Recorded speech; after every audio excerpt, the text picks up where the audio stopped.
Bhojpuri superstar Khesari Lal Yadav अपनी फिल्मों और गाने के लिए जाने जाते हैं। उनके गाने सोशल मीडिया पर खूब वायरल होते हैं। अब उन्होंने एक इंटरव्यू में कहा है कि अब भोजपुरी इंडस्ट्री में कुछ बदलाव की जरूरत समझ आ रही है। उनके अनुसार समय बदल चुका है और ऐसे में उन्हें भी अपने तरीकों में बदलाव करना होगा।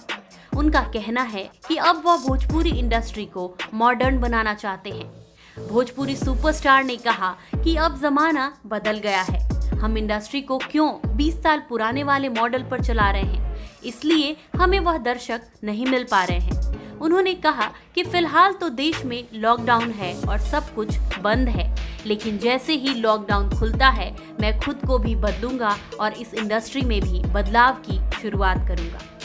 भोजपुरी इंडस्ट्री को एक से बढ़कर एक सुपरहिट गाने और फिल्में देने वाले सुपरस्टार ने कहा कि अब पहले जैसा नहीं चलेगा।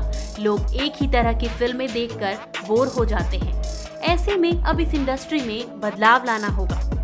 उनका कहना है कि लॉकडाउन के बाद वह इसकी शुरुआत कबीर सिंह फिल्म बनाकर करेंगे। वह कहते हैं कि जब हिंदी सिनेमा में लोग ऐसी फिल्में पसंद करते हैं तो भोजपुरी फिल्मों के लोग इसे क्यों नहीं पसंद करेंगे। उनका कहना है कि आज के युवाओं के हिसाब से अगर हम फिल्में नहीं बनाएंगे तो फिर हमें दर्शकों को दोषी नहीं ठहराना चाहिए। बता दें कि खेसारी लाल ने फिल्म साजन चले ससुराल से भोजपुरी फिल्मों में एंट्री की थी। इस फिल्म के लिए उन्हें 11,000 रुपए मिले थे। उनकी यह फिल्म सिल्वर जुबली साबित हुई। इसके बाद उन्हें ढेरों फिल्मों के ऑफर्स मिलने लगे।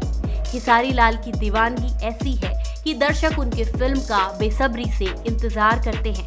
वे अब तक लगभग 60 से अधिक फिल्मों में काम कर चुके हैं। खेसारी लाल यादव का असली लोकप्रियता उनके एल्बम बोल बम के गाने काहे सानिया मिर्जा दुल्हा खोजले पाकिस्तानी से मिली थी। इसके बाद तो उन्होंने पीछे मुड़कर कभी नहीं देखा। आज फिल्म में उनका होना फिल्म के हिट होने की गारंटी है।